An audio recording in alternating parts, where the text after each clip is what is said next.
Students, welcome in Nimit pharma classes. तो आज हमारी जो टेस्ट सीरीज 4000 एमसीक्यूज की जो टेस्ट सीरीज चली हुई है, इसमें आज हम देखते हैं आपका 1051 से, ठीक है, 1050 तक के क्वेश्चन सोच गए हैं। आज अपना टॉपिक है एंटीबायोटिक का, ठीक है। एंटीबायोटिक्स के बारे में आपको कंप्लीट जितने भी मैक्सिमम इंपॉर्टेंट जो क्वेश्चन बनते हैं वो सब लेके आया हूँ, ठीक है। आपका एंटीबायोटिक्स से है, ठीक है। तो फर्स्ट क्वेश्चन है, पेनिसिलिन की खोज किसने की? Who discovered penicillin? बताइए ऑप्शन। फर्स्ट ऑप्शन है लुइस पास्चर, दूसरा अलेक्जेंडर फ्लेमिंग, थर्ड है रॉबर्ट कोच और फोर्थ आपका पॉल इनरिच, ठीक है। तो इसमें आपका आंसर हो जाएगा अलेक्जेंडर फ्लेमिंग, आपका आंसर हो जाएगा इसमें, ठीक है स्टूडेंट्स। नेक्स्ट देखते हैं हम क्वेश्चन अगला। Penicillin belongings to which class? तो पेनिसिलिन कौन सी क्लास से आपकी किस वर्ग की दवा है? फर्स्ट ग्लाइकोपेप्टाइड्स, दूसरा बीटा लैक्टम एंटीबायोटिक्स, तीसरा आपका मैक्रोलाइड एंटीबायोटिक, चौथा आपका एमिनोग्लाइकोसाइड्स। तो पेनिसिलिन के बारे में हम बात करते हैं तो कौन सी आती है? बीटा लैक्टम एंटीबायोटिक्स, ठीक है। नेक्स्ट क्वेश्चन आपका, penicillin act by inhibiting. Penicillin किसे अवरुद्ध करती है? प्रोटीन सिंथेसिस को, डीएनए सिंथेसिस को, सेल वॉल सिंथेसिस या आपका आरएनए सिंथेसिस? तो सिंपल सा आपका क्या आ जाता है, आपका सेल वॉल सिंथेसिस को इनहिबिट करने का काम किसका होता है? आपके पेनिसिलिन का, ठीक है। आगे जैसे प्रोटीन का, डीएनए का, सबका आगे धीरे धीरे आता हुआ चलेगा। नेक्स्ट क्वेश्चन है आपका, विच पेनिसिलिन इज एसिड रेजिस्टेंस? इनमें से कौन सी पेनिसिलिन है जो अम्ल प्रतिरोधी है? तो पेनिसिलिन जी नहीं, एसिड रेजिस्टेंस नहीं होती है।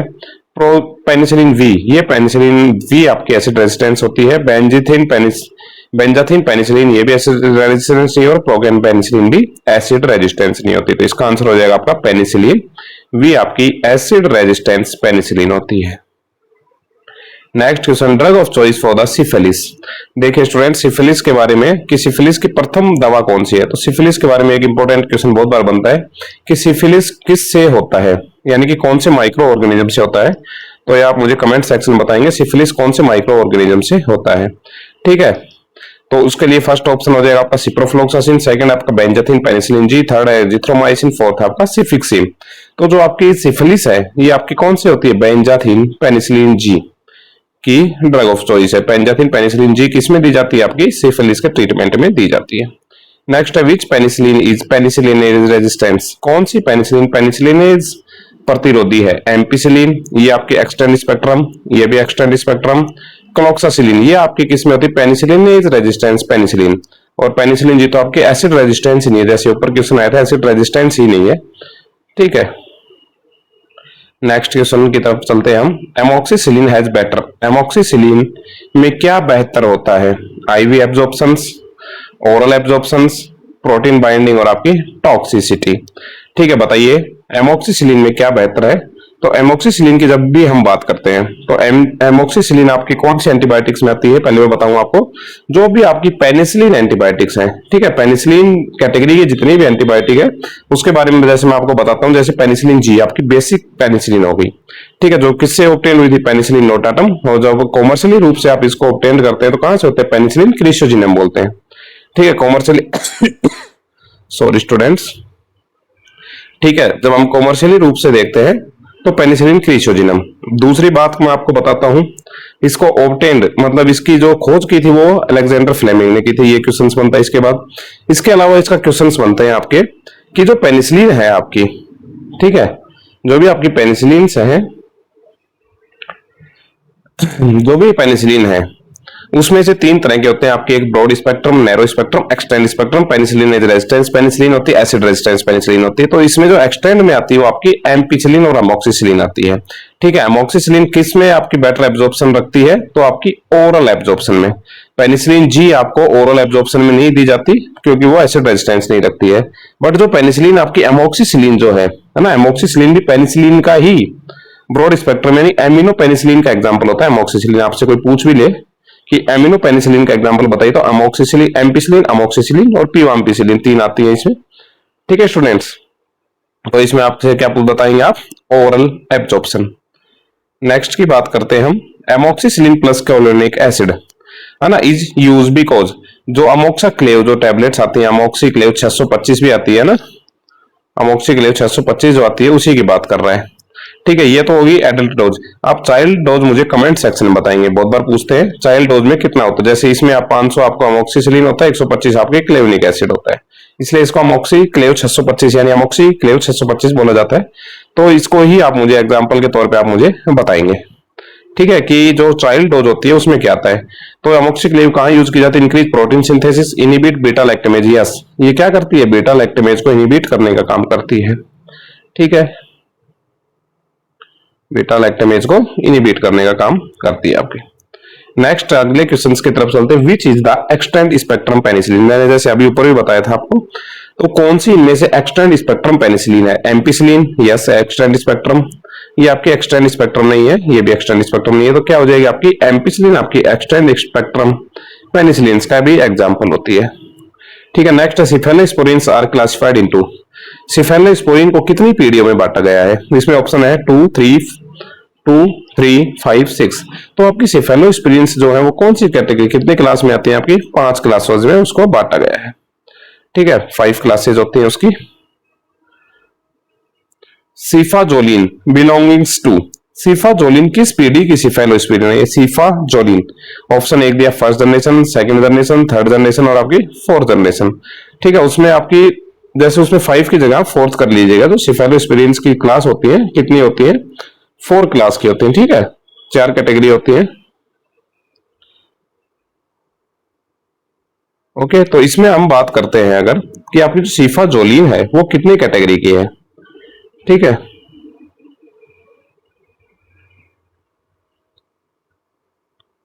ओके सॉरी स्टूडेंट, उसको 5th यानी कि आपकी जो सिफेलोस्पोरिन्स है 5 ही क्लास की ड्रग्स होती हैं, 5 कैटेगरी होती है। जैसे फर्स्ट कैटेगरी की मैं बात करूं अगर आपको, सिफेलोथिन, सिफेलोप्रिन, सिफेलोरिडिन, सिफाजोलिन, ये सब फर्स्ट जनरेशन में, ठीक है। नेक्स्ट सिफाक्लोर, सिफामेंडोल, सिफायूरिसम सेकंड जनरेशन में, सिफिक्सिम, सिफिट्रायोन, सिफिप्राजोन थर्ड जनरेशन में आती है, सिफिपिम, सिफिप्रिम फोर्थ जनरेशन में आती है, और आपका सेफ्ट्रोलिन और सेफ्ट्राबिप्रोल, ठीक है, सेफ्ट्राबिपोल जो होती है ये आपकी 5th जनरेशन की एंटीबायोटिक होती है। सॉरी स्टूडेंट्स, थोड़ी सी ना तबीयत का इशू है। ओके, तो उसमें आपकी सिफेलोस्पोरिन्स 5 क्लास की ड्रग होती है, मैंने आपको सारी क्लासेस का नाम भी बता दिए हैं। सिफाजोलिन किस कैटेगरी से बिलोंग करती है? तो किस कैटेगरी से बिलोंग करती है अभी मैंने आपको बताया, कौन सी? फर्स्ट, ठीक है स्टूडेंट्स, फर्स्ट जनरेशन की आपकी क्लास होती है, फर्स्ट जनरेशन में आती है आपकी। नेक्स्ट क्वेश्चन की तरफ हम बढ़ते हैं। अगला क्वेश्चन आपका सिफायूरिज्म, अभी अभी मैंने बताया सिफायूरिज्म किस पीढ़ी की होती है। जैसे फर्स्ट, फिर दोबारा से बता दूं, फर्स्ट जनरेशन सिफेलोथिन, फर्स्ट की बात करते हैं, सिफेलोथिन, सिफेलोप्रिन, सिफेलोरिडिन और आपकी सिफाजोलिन जो फर्स्ट जनरेशन बताई मैंने। दूसरी सिफाक्लोर, सिफामेंडोल, सिफायूरिज्म, सिफायूरिज्म कौन सी सेकंड जनरेशन की ड्रग आ गई? तो इसमें आपका ऑप्शन आ जाएगा सेकंड जनरेशन। थर्ड जनरेशन में सिफिक्सिम अगर पूछता है तो आप थर्ड जनरेशन में सिफिक्सिम, सेफ्ट्राइजोन, सेफ्प्राजोन, ये सब थर्ड जनरेशन में आती है। सिफिपिम, सिफिप्रिम और सिफिपिम फोर्थ जनरेशन, और फर्स्ट जनरेशन मैंने आपको ऊपर बताई, ये सब आपकी जनरेशन होती हैं। ओके, एक और अगला आ गया सेफ्ट्राइजोन बिलोंगिंग्स टू, अभी अभी मैंने बताया ceftriaxone belongings to third generation of antibiotic. कौन सी जनरेशन में आती है आपकी? थर्ड जनरेशन ऑफ एंटीबायोटिक में आती है सेफ्ट्राइजोन। सिफिपीम इज, जो सिफिपीम है किस पीढ़ी के सिफेलोस्पोरिन? अभी अभी मैंने बताया कि जनरेशन की है आपकी, 4th जनरेशन की सिफेलोस्पोरिन है, ठीक है, 4th जनरेशन की सिफेलोस्पोरिन है। नेक्स्ट बात करते हैं हम, ceftaroline is active against, ceftaroline is active against, ceftaroline किस पर प्रभावी होती है? तो सेफ्ट्रोलिन आपकी किस पर प्रभावी होती है? MRSA, किसमें प्रभावी होती है आपकी? MRSA, मिथाइल रेजिस्टेंस स्ट्रेप्टोकोकस ऑनसस, ठीक है, मिथाइलिन रेजिस्टेंस, जो आपकी मिथेसिलिन जो है आपकी, मेथिसिलिन जो एंटीबायोटिक है, कौन सी? मेथिसिलिन, जो पेनिसिलिन की ही क्लास की ड्रग होती है, ठीक है, मेथिसिलिन जो एंटीबायोटिक है उससे जो रेजिस्टेंस हो गया स्ट्रेप्टोकोकस ऑनसस, उसके लिए आपकी कौन सी ड्रग इसमें का प्रभावी होती है? आपकी सेफ्ट्रोलिन, ठीक है, याद रखना सेफ्ट्रोलिन किसमें होती है? मिथिल रेजिस्टेंस स्ट्रेप्टोकोकस ऑनसस के लिए आपकी रेजिस्टेंस होती है। नेक्स्ट क्लास की जब हम बात करते हैं, sulfonamides inhibit synthesis of, sulphonamide किसके संश्लेषण को रोकती हैं? फर्स्ट ऑप्शन है डीएनए, सेकंड ऑप्शन है फोलिक एसिड, थर्ड ऑप्शन आपका प्रोटीन, फोर्थ ऑप्शन आपका आता है आरएनए। तो जो सिफेनोनामाइड्स है, जो सल्फोनामाइड्स है, वो किसके सिंथेसिस को इनिबिट करती हैं? तो वो करती हैं आपके फोलिक एसिड के सिंथेसिस को इनिबिट करती हैं। किसके सिंथेसिस को? फोलिक एसिड के सिंथेसिस को इनिबिट करती हैं। ठीक है स्टूडेंट्स, तो आपके फोलिक एसिड के सिंथेसिस को ये ड्रग्स इनिबिट करती हैं। नेक्स्ट आपका sulphonamides are structurally analogue of. Sulphonamide किसके समान संरचना वाली है? तो सल्फोनामाइड की जब भी हम स्टूडेंट्स बात करते हैं तो ये ड्रग आपकी, जैसे फर्स्ट ऑप्शन दिया पैरा एमिनो बेंजोइक एसिड बोलते हैं इसको, दूसरा है फोलिक एसिड, तीसरा है ग्लाइसिन, चौथा है प्यूरिन। ठीक है, तो ये जो सल्फोनामाइड्स है किसकी स्ट्रक्चरली सिमिलर होते हैं? पैरा एमिनो बेंजोइक एसिड के सिमिलर होती हैं। ठीक है, ये चीजें आपको याद रखने की है। नेक्स्ट है कोट्राइमोक्साजोल्स कंटेन्स। कोट्राइमोक्साजोल्स में क्या होता है? तो ये क्वेश्चंस बहुत एग्जाम्स में पूछा हुआ, बार बार एग्जाम्स में पूछा कोट्राइमोक्साजोल। ठीक है, ये ड्रग बार बार पूछी हुई है। ये दो ड्रग्स का कॉम्बिनेशन होता है, जैसे ऑप्शन नंबर 1 दिया सल्फा डायजीन प्लस ट्राइमेथोप्रीन, दूसरा ऑप्शन है sulfa methoxazole plus trimethoprim, sulfa isoxazole plus rifampicin, sulfa acetamide plus cefixime. बताइए स्टूडेंट्स, जैसे सिंपल सा अगर हम याद करें तो कोट्राइमोक्साजोल कोई दो ड्रग है जिसमें एक ड्रग क्या है, यानी कि ट्राई करके कोई ड्रग है और एक मिथोक्साजोल है। तो ये आपको नाम ढूंढ लेना, जैसे ये ऑक्साजोल, इसमें ऑक्साजोल किस्म दिख रहा है, ये दिख रहा है ऑक्साजोल। सिंपल, अगर आपको याद भी नहीं है, भूल भी जाते हैं एग्जाम में, तो याद कराना ऑक्साजोल। ट्राइमी कहाँ है? ये आपका ट्राइमी रहा। ठीक है, तो इस तरीके से अगर आपको याद नहीं रहता तो इस तरीके से भी आप याद रख सकते हैं कोट्राइमोक्साजोल। इसके लिए मैं आपको एक कमेंट सेक्शन के लिए क्वेश्चंस देता हूं कि कोट्राइमोक्साजोल में कितना कॉम्बिनेशन में सल्फोनामाइड होता है, कितने कॉम्बिनेशन में ट्राइमेथोप्रीन होता है। कॉम्बिनेशन आप मुझे बताएंगे, पहले सल्फोनामाइड का फिर आपका ट्राइमेथोप्रीन का कॉम्बिनेशन आप कमेंट सेक्शन में मुझे डालिएगा। नेक्स्ट क्वेश्चन की तरफ हम जब बढ़ते हैं, ट्राइमेथोप्रीन इनहिबिट्स किसे रोकते हैं? ट्राइमेथोप्रीन, फर्स्ट ऑप्शन है डीएनए गायरेज को, अगला है डाईहाइड्रोफोलेट रिडक्टेज, अगला है आरएनए पॉलीमरेज और उसके बाद आपका सेल वॉल इनहिबिट्स। तो ट्राइमेथोप्रीन की मैकेनिज्म क्या है? तो वो क्या करते हैं, डीएचएफ जो डाईहाइड्रोफोलेट रिडक्टेज जो एंजाइम है उसको इनहिबिट करने का काम किसका होता है? आपका इस एंजाइम का होता है। 10 मतलब इसका ट्राइमेथोप्रीन का। ठीक है स्टूडेंट्स, तो ट्राइमेथोप्रीन क्या काम करती है? आप डाईहाइड्रोफोलेट रिडक्टेज एंजाइम को इनहिबिट करने का काम करती है। नेक्स्ट क्लास की तरफ हम जब बढ़ते हैं, which antibiotic cause the grey baby syndrome. ये क्वेश्चन तो आज तक कम से कम भी 50 से 100 एग्जाम्स में आ चुका है। जितने भी फार्मासिस्ट के एग्जाम हुए कोई एक आधा एग्जाम को छोड़ के नहीं आया, वरना हर एग्जाम में आता है। ग्रे बेबी सिंड्रोम कौन सी किससे होता है? तो क्लोरोपेनिकोल, जेंटामाइसिन, सिप्रोफ्लोक्सिन और वैंकोमाइसिन। तो क्लोरमपेनिकोल से आपका ग्रे बेबी सिंड्रोम होता है। क्लोरमपेनिकोल किस क्लास के ड्रग है? ब्रॉड स्पेक्ट्रम एंटीबायोटिक की ड्रग है। कौन सी? ब्रॉड स्पेक्ट्रम की। ठीक है, इसका जो टेस्ट होता है क्लोरमपेनिक बहुत बिटर टेस्ट होता है, इसके लिए इसका पाल्मिटेट साल्ट भी यूज किया जाता है। ठीक है, ये एग्जाम में पूछा हुआ है कि क्लोरमपेनिकोल के जो टेस्ट को मास्क करने के लिए, यानी टेस्ट को कम करने के लिए कौन सा सॉल्ट यूज किया जाता है? तो आप क्या बताएंगे? उसके अंदर पाल्मिटेट साल्ट उसमें यूज किया जाता है। ठीक है स्टूडेंट्स, नेक्स्ट क्वेश्चन की तरफ जब हम बढ़ते हैं, तो क्लोरमपेनिकोल इनहिबिट्स, क्लोरमपेनिकोल किसे रोकता है? तो क्लोरमपेनिकोल की मैकेनिज्म की बात आ गई, तो इसमें आता है 30S ribosomes, 50S ribosomes, cell wall और आपके डीएनए गायरेज। तो हम जब बात करें डीएनए गायरेज कौन सी ड्रग्स करती है इनहिबिट? फ्लोरोक्विनोलिन्स, जो भी कैटेगरी के जो भी ड्रग होंगी, ठीक है, वो सब, जिसके बाद में जैसे सिप्रोफ्लोक्सासिन, ये सब ड्रग्स होती है डीएनए गायरेज इनहिबिट करती है। सेल वॉल के लिए मैंने आपको बताया पेनिसिलिन जो ड्रग होती है सेल वॉल को, और जितनी भी बाकी बची ड्रग जैसे आपकी होगी एमिनोग्लाइकोसाइड्स होगी और आपकी ब्रॉड स्पेक्ट्रम टेट्रासाइक्लिन, क्लोरमपेनिकोल, ये सब किसको करती है? प्रोटीन सिंथेसिस को इनहिबिट करती है। प्रोटीन कहां से बनता है? ठीक है, प्रोटीन का फॉर्मेशन कहां पे होता है? आपके राइबोसोम्स में। किसमें होता है? राइबोसोम्स में। राइबोसोम्स के अंदर, ठीक है, राइबोसोम्स के अंदर दो स्ट्रक्चर होते हैं आपके, जैसे 17S राइबोसोम होता है, एक आपका CS राइबोसोम होती है। तो ये दो यूनिट से मिलकर बना होता है, जैसे ये बना होता है आपका 30 और 50, 30S और 50S, है ना। इसी तरह से ये मतलब अपने अपने स्ट्रक्चर्स रखते हैं। ठीक है, तो ये इनको इनहिबिट करने का काम करते हैं। तो क्लोरमपेनिकोल कौन से ड्रग को इनहिबिट, कौन से उसको राइबोसोम्स को इनहिबिट करेगा? ठीक है, तो राइबोसोम इसमें आता है आपका 50S राइबोसोम को इनहिबिट करने का काम करता है। कौन से को? 50S ribosome. डीप क्वेश्चन है, नहीं तो बहुत बार ये भी पूछा हुआ कि क्लोरमपेनिकोल किसको करेगा, तो प्रोटीन दिया हुआ होता है, प्रोटीन सिंथेसिस, बट यहाँ मैंने डीप इसलिए पूछा है कि आपको अच्छा लगे कि ये क्वेश्चन आगे भी अगर पूछा जाए तो आप कर सके। 50S राइबोसोम्स आएगा इसके लिए। ठीक है, नेक्स्ट आपका एमिनोग्लाइकोसाइड्स एक्ट ऑन। तो एमिनोग्लाइकोसाइड्स किस पर कार्य करते हैं? तो एमिनोग्लाइकोसाइड्स के अंदर आपकी स्ट्रेप्टोमाइसिन, नियोमाइसिन, जितनी भी ड्रग आती है, ठीक है, जितनी भी स्ट्रेप्टोमाइसिन हो गया, नियोमाइसिन, जेंटामाइसिन, ये सब क्लास के ड्रग कौन सी होती है? एमिनोग्लाइकोसाइड्स, क्योंकि इसमें एमिनो शुगर प्रेजेंट होता है। तो ये किस पर कार्य करती है? 50S, 30S डीएनए और आपकी सेल वॉल। तो मैं आपको बताऊं कि 30S राइबोसोम्स यूनिट्स पर काम करती है। कौन सी यूनिट पर? 30S राइबोसोम यूनिट पर काम करने वाली ड्रग्स है। ठीक है, इस चीज को याद रखना है आपको, 30S राइबोसोम्स पर काम करती है। नेक्स्ट क्वेश्चन की बात करें, gentamicin is mainly effective against. तो जेंटामाइसिन जो है वो मेनली किसके अगेंस्ट इफेक्टिव है? फर्स्ट ऑप्शन है gram negative bacteria, virus, fungus, protozoa. तो मैं स्टूडेंट्स आपको पहले ही बता दूं कि जितने भी एंटीबायोटिक्स होती हैं, किसकी बात कर रहा हूं मैं? एंटीबायोटिक्स की। एंटीबायोटिक्स की डेफिनेशन ही यहां से शुरू होती है कि एंटीबायोटिक्स क्या है? They are obtain from micro organism and inhibit the growth या इनिबिट द ग्रोथ एंड क्लिनेशंस ऑफ। ठीक है, या तो उसकी ग्रोथ को इनिबिट करेगी या उसको किल कर देगी, उसी को क्या बोला गया है आपका? एंटीबायोटिक्स। तो एंटीबायोटिक्स इसको इनिबिट करेगी। तो फर्स्ट ऑप्शन है ग्राम नेगेटिव बैक्टीरिया, सेकंड है वायरस, थर्ड है फंगी। ठीक है, थर्ड ऑप्शन आपका फंगी, और उसके बाद फोर्थ ऑप्शन आपका प्रोटोजोआ।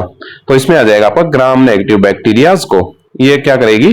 इनके अगेंस्ट इफेक्टिव ड्रग होती है, ग्राम नेगेटिव बैक्टीरिया के अगेंस्ट इफेक्टिव होती है। ठीक है, याद रखना आपको, ग्राम नेगेटिव बैक्टीरिया के अगेंस्ट कौन सी ड्रग इफेक्टिव है? तो आप क्या बताएंगे? जेंटामाइसिन।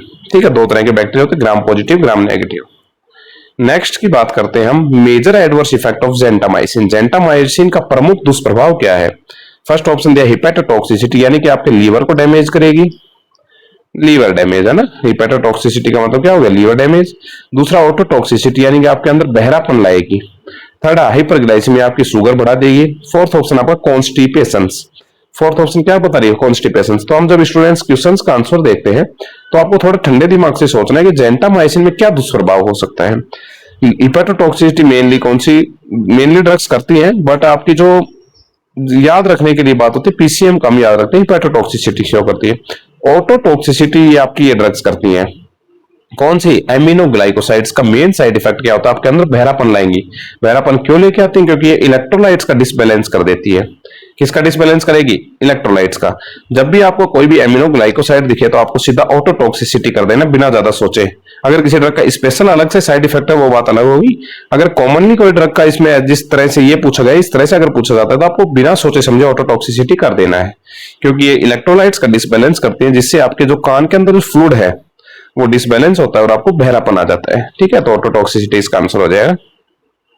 नेक्स्ट बढ़ते हैं, streptomycin is mainly use in. Streptomycin मुख्यतः कहां यूज की जाती है? फर्स्ट ऑप्शन दिया आपको ट्यूबरक्लोसिस। ठीक है, फर्स्ट ऑप्शन क्या है आपके पास? ट्यूबरक्लोसिस। सेकंड ऑप्शन की बात करते हैं मलेरिया, थर्ड ऑप्शन है डेंगू, फोर्थ ऑप्शन आपका इन्फ्लुएंजा। तो स्ट्रेप्टोजोमाइसिन है वो आपके यूज की जाती है ट्यूबरक्लोसिस में। ट्यूबरक्लोसिस की जहां हम बात करते हैं, it is caused by the mycobacterium. ठीक है, ट्यूबरक्लोसिस किस होता है? माइक्रोबैक्टीरियम, बताइए। ठीक है, माइक्रोबैक्टीरियम ट्यूबरक्लोसिस। ठीक है, ओके। इसमें दो तरह की ड्रग यूज की जाती है। एक फर्स्ट लाइन ड्रग होती है, कौन सी ड्रग? First line. एक आपकी होती है सेकंड लाइन ड्रग। ठीक है, फर्स्ट लाइन ड्रग और सेकंड लाइन ड्रग। तो फर्स्ट लाइन ड्रग में आती है आपकी पायरिजिनामाइड, इथ्योनामाइड, रिफाम्पिसिन, आइसोनियाजाइड और आपकी स्ट्रेप्टोमाइसिन। तो यहाँ पे कौन से ड्रग की पूछ रहा है आपका? स्ट्रेप्टोमाइसिन। तो सीधा ही मैंने पहले बताया, स्ट्रेप्टोमाइसिन इट इज द आपकी कौन सी क्लास में? ट्यूबरक्लोसिस में यूज की जाती है। इसके अलावा स्ट्रेप्टोमाइसिन आप माइक्रोबैक्टीरियम लेप्रा में भी यूज करते हैं। ठीक है, लेप्रा में भी यूज की जाती है। रिफाम्पिसिन भी वहां यूज की जाती है, बट रिफाम्पिसिन ज्यादा यूज की जाती है लेप्रा में। Okay. Next, tetracycline act by inhibiting. Tetracycline किसे रोकता है? 30S ribosome, 50S cell wall, DNA synthesis. तो मैंने पहले ही बताया, जो स्ट्रेप्टोमाइसिन है वो और आपके जो मतलब जो एमिनोग्लाइकोसाइड्स हैं, एमिनोग्लाइकोसाइड और आपके टेट्रासाइक्लिन्स, ये दोनों जो ड्रग्स होते हैं ये किसको? 30S राइबोसोम्स यूनिट्स पर अटैक करती है और उसके थ्रू आपके प्रोटीन सिंथेसिस को इनहिबिट करवाने का काम करती है। ठीक है, ये बात आपको याद रखनी है। नेक्स्ट क्वेश्चन की तरफ हम बढ़ते हैं। 177 नंबर जो है आपका 1077, tetracycline should not be given in. Tetracycline किसे नहीं देनी चाहिए? हाइपरटेंशन के पेशेंट को नहीं देनी चाहिए, प्रेगनेंसी के पेशेंट को नहीं देनी चाहिए, डायबिटीज के पेशेंट को नहीं देनी चाहिए, अस्थमा के पेशेंट को नहीं देनी चाहिए। तो ये जो ड्रग होती है आपकी टेट्रासाइक्लिन, ये क्या करती है? ये चिल्ड्रंस के अंदर टॉक्सिसिटी प्रोड्यूस करवाती है। क्या करवाती है? चिल्ड्रंस के अंदर जो बेबी है उसके अंदर टॉक्सिसिटी प्रोड्यूस करवाती है। तो ये प्रेगनेंसी में इसको आप नहीं देते। प्रेगनेंसी में टेट्रासाइक्लिन ड्रग को नहीं दिया जाता है, ठीक है, याद रखना है ये बात। Which ions decrease the tetracycline absorption? कौन सा आयन टेट्रासाइक्लिन का अवशोषण कम कर देता है? फर्स्ट ऑप्शन दिया सोडियम, सेकंड ऑप्शन दिया कैल्शियम, थर्ड ऑप्शन दिया पोटेशियम, फोर्थ ऑप्शन दिया आपका क्लोराइड। तो जब हम आयंस की बात करते हैं जो टेट्रासाइक्लिन के एब्जॉर्प्शन को कम कर देते हैं, तो उस आयन का नाम आता है आपका कैल्शियम, क्योंकि कैल्शियम और टेट्रासाइक्लिन दोनों मिलकर आपके चिलेट्स का फॉर्मेशन करते हैं। चिलेट्स एक ऐसा सब्सटेंस बन जाता है जो आपकी जो इंटेस्टाइन के अंदर वो एब्जॉर्ब नहीं हो पाता, ठीक है, चिलेट्स का फॉर्मेशन हो जाता है, तो इसलिए कैल्शियम इसके एब्जॉर्प्शन को डिक्रीज करने का काम करता है। नेक्स्ट क्वेश्चन है doxycycline is preferred because, doxycycline को प्राथमिकता क्यों दी जाती है? लॉन्ग हाफ लाइफ, ठीक है, ये बात। हाई टॉक्सिसिटी, गलत बात है। पुअर एब्जॉर्प्शन, इसका तो बहुत अच्छा एब्जॉर्प्शन होता है डॉक्सीसाइक्लिन का, ठीक है। लो पोटेंसी, तो क्या हो जाएगा? Long half life. Long half life की वजह से इसको क्या किया जाता है? आपको यूज किया जाता है, ठीक है। क्या करती है आपका? Long half life.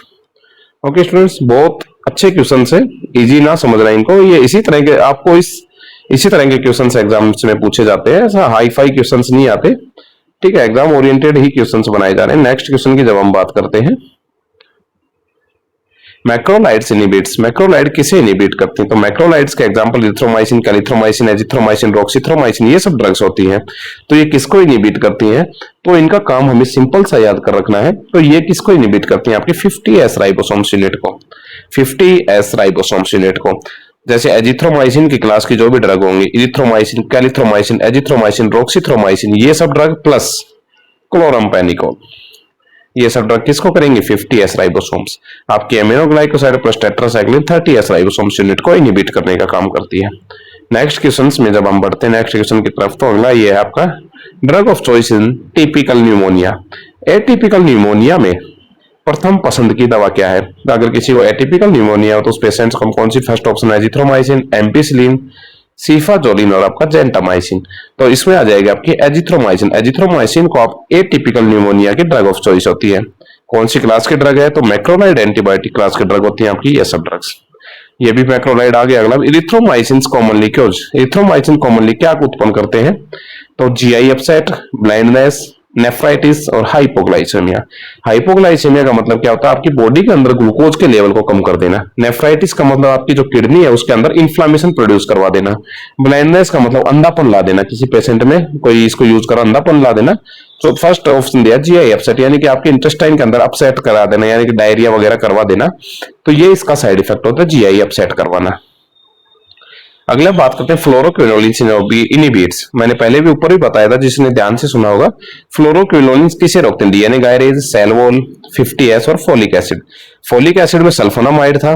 50S की हम बात करते हैं मैक्रोलाइड प्लस मैक्रोलाइड, ठीक है, मैक्रोलाइड बताया था, उसके साथ क्लोरमपेनिकोल बताया था, ठीक है। सेल वॉल में आपकी पेनिसिलिन क्लास की जितनी भी ड्रग थी वो सब बताई थी। डीएनए गायरेज में आपके सिप्रोफ्लोक्सासिन, जितने भी क्विनोलिन्स आएंगे जिनको फ्लोरोक्विनोलिन्स बोला जाता है, सिप्रोफ्लोक्सासिन, स्पारफ्लोक्सासिन, है ना, जो भी इस क्लास की जो ड्रग होती है वो सभी इसी में आती है, ठीक है। नेक्स्ट क्वेश्चन की तरफ जब हम बढ़ते हैं, जो 84 नंबर आ गया हमारा, ठीक है। Ciprofloxacin is highly active against, तो सिप्रोफ्लोक्सासिन है वो विशेष रूप से किस पर प्रभावित है? Pseudomonas, fungus, virus, हेलमेंटिक्स।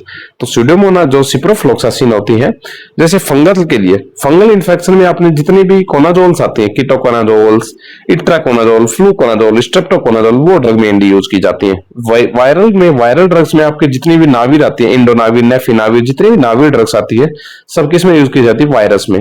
हेलमेंटिक्स में अलग कैटेगरी की ड्रग्स आती है। तो इसीलिए आपका बचा हुआ ऑप्शन ए ही बच गया, क्या? सूडोमोनास। सूडोमोनास में कौन से ड्रग ऑफ चॉइस के तौर पे यूज की जाती है? आपकी सिप्रोफ्लोक्सासिन, ठीक है। सिप्रोफ्लोक्सासिन आपकी मेनली इसमें यूज की जाने वाली ड्रग्स होती हैं। नेक्स्ट की तरफ हम बढ़ते हैं स्टूडेंट्स। अगर किसी स्टूडेंट को किसी तरह का कोई डाउट होता है तो आप कमेंट सेक्शन में पूछ सकते हैं, ठीक है। कमेंट सेक्शन में आप पूछेंगे, आपको परफेक्ट जवाब दिया जाएगा। नेक्स्ट है आपको fluoroquinolones are contraindicated in, fluoroquinolone किस में निषिद्ध है? Pregnancy and childrens, hypertension, asthma और पेप्टिक अल्सर। तो फ्लोरोक्विनोलिन्स कहां कॉन्ट्रा इंडिकेटेड की जाती है? प्रेगनेंसी और आपकी चिल्ड्रंस में इसको कॉन्ट्रा इंडिकेटेड किया जाता है, क्योंकि ये बहुत सारे आपके साइड इफेक्ट शो करने वाली ड्रग्स होती हैं, ठीक है। सबसे सेफ ड्रग होती है जब आपकी प्रेगनेंसी में, सबसे सेफ ड्रग पैरासीटामोल को बोला जाता है। अगर किसी तरह का कोई भी बुखार वगैरह आ रहा है तो उसमें पैरासीटामोल ही दिया जाता है। अगला क्वेश्चन है वैनकोमाइसिन इनहिबिट्स, वैनकोमाइसिन किसको इनहिबिट करते हैं? First option sell wall synthesis, DNA synthesis, protein synthesis, RNA synthesis. तो वैनकोमाइसिन आपके इनहिबिट करती हैं ए, सेल वॉल सिंथेसिस को इनहिबिट करने का काम किसका होता है? आपका वैनकोमाइसिन का। नेक्स्ट क्वेश्चन की तरफ जब हम बढ़ते हैं तो vancomycin is mainly use against, तो वैनकोमाइसिन मुख्यतः किसके लिए उपयोगी है? तो वैनकोमाइसिन किसके लिए उपयोगी है?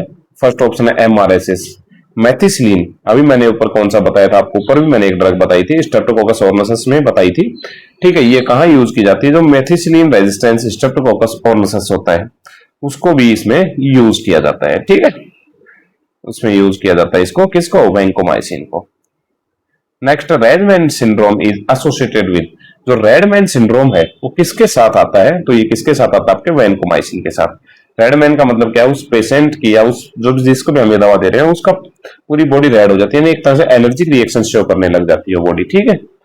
तो इसको लिए आप मुझे बताएंगे अगर वैनकोमाइसिन से अगर कोई पेशेंट्स को एलर्जी आ रही है तो उसको कॉन्ट्रा इंडिकेशन के लिए कौन सी ड्रग यूज की जाती है? अगली ड्रग है लिंजोलॉइड्स एक्ट। लिंजोलॉइड किस प्रकार कार्य करती है? तो लिंजोलॉइड किस प्रकार कार्य करती है? ऑप्शन नंबर ए 50s ribosomes, 30s ribosomes, DNA gyrase और आपके सेल वॉल। तो जो लिंजोलॉइड्स है वो आपकी 50s राइबोसोम्स के तौर पर काम करती है। किसके तौर पर काम करती है? आपके 50s राइबोसोम्स के तौर पर काम करने वाली ड्रग हो गई।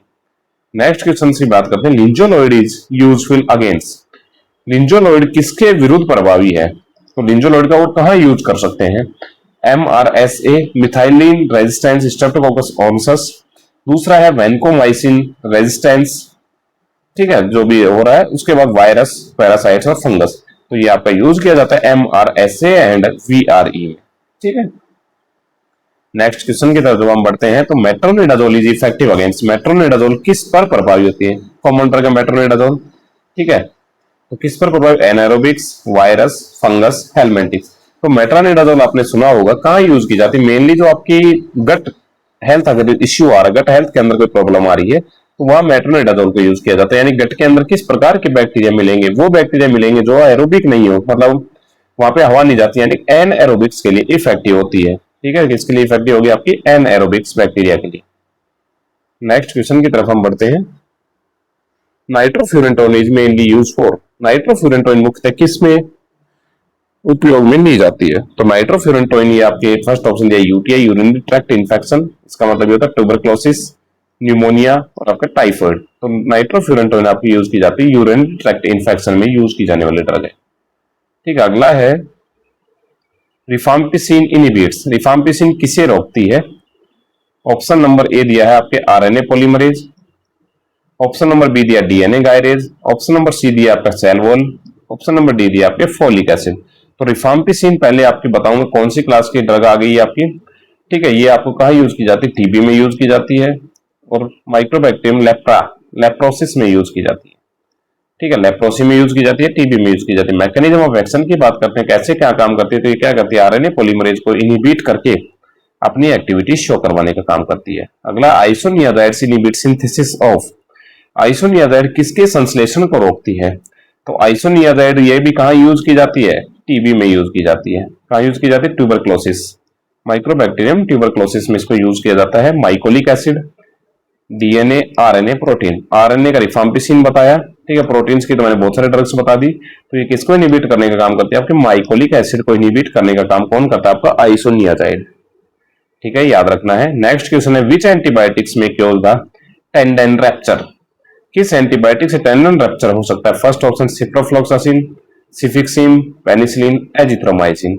ये तो आपको ऐसे पूछ सकता है कि ये ऐसी कौन सी किसी ड्रग का नाम दे दिया, जैसे इसका आंसर हो जाए सिप्रोफ्लॉक्सासिन।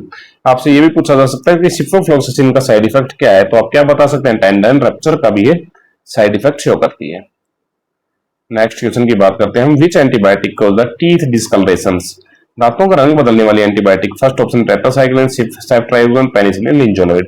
तो क्या आ जाएगा इसमें? टेट्रासाइक्लिन आपके दांतों का कलर चेंज कर देती है, येलोइश, ठीक है, इस तरह से कलर कर देती है। अगला है, विच एंटीबायोटिक्स इज बैक्टीरियोसाइडल, कौन सी एंटीबायोटिक बैक्टीरियोसाइडल? बैक्टीरियोसाइडल का मतलब कि बैक्टीरिया को किल कर दे। एक बैक्टीरियोस्टैटिक्स ड्रग होते हैं, स्टैटिक्स का मतलब क्या होता है? वो बैक्टीरिया ग्रोथ को इनहिबिट कर देते हैं, ग्रोथ को इनहिबिट कर देंगे, किल नहीं करते, ग्रोथ को इनिबिट करते हैं। जैसे जैसे बैक्टीरिया ग्रोथ कम होती जाएगी, बैक्टीरिया अपने आप डेथ हो जाएगा। साइडल ड्रग्स क्या करते हैं, तुरंत उसको किल कर देती हैं। ऑप्शन नंबर ए दिया penicillin, option number B tetracycline, chloramphenicol और इरिथ्रोमाइसिन। अगर आपको ये पता भी नहीं है तो आप मैकेनिज्म से भी इसको कर सकते हैं। जैसे पेनिसिलिन की मैकेनिज्म मैंने क्या बताई थी, इनिबिट, ठीक है, ऐसे लिख देता हूँ, इनिबिट सेल वॉल, ये सेल वॉल को इनिबिट कर देगी फॉर्मेशन को, ठीक है। ये क्या करेगी, 30S ribosome, 50S ribosome, 50S ribosome, तो ये क्या कर रहे हैं, राइबोसोम यानी जो आपका प्रोटीन सिंथेसिस हो रहा है इसको इनिबिट कर रहे हैं, ठीक है। ये क्या कर रही है, फर्स्ट वाली सेल वॉल को इनिबिट कर दिया, यानी सेल वॉल सिंथेसिस इनिबिट हो गया तो उसके अंदर जो बाहर के फ्लूइड है वो घुस जाएंगे और बैक्टीरिया को किल कर देंगे। तो ये तुरंत किल करने का काम किसका हो गया, आपका पेनिसिलिन का। Next question, which antibiotic is bacteriostatic. Bacteriostatic वही ड्रग होगी जो उस दूसरी क्लास में, डॉक्सीसाइक्लिन, पेनिसिलिन जी, सेफ्ट्राइक्सोन, वैनकोमाइसिन, ये सब मैकेनिज्म कैसे करते हैं, सेल वॉल को फॉर्मेशन को इनिबिट करके करती हैं।